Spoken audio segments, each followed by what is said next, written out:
markay qof catuuti guriga ku joogto abaay gurigaada waxa ku diidaysa nimca ku fadhiismiya noocaas maanta dumeeshada ka xishowriya sorry saaxiib madaha nabad guriga nin aan ahayna doo imaado waa xarooha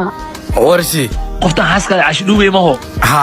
waxay aad u eebdilay rabto wax hubsoorta degdegin ade wax isheeg waayay ida ku sheegay qalbi maxaa iigu wacday ninka sheeg wax saan ka dhig wax mooge sharoobada iyo kaniiniga walda amanteeda saas ku noqday abi hooy waa baxaya kaalay sharoobadaad ma cabta saaki waa ilaa hadda caba waatana cab ina cabtaa iloobi muqriino ilmaha inagtaada waa nafaqaystaa ad guriga wixii ka socda ina ogaato bisa u maadamiya hadayna ku arkay bax igbax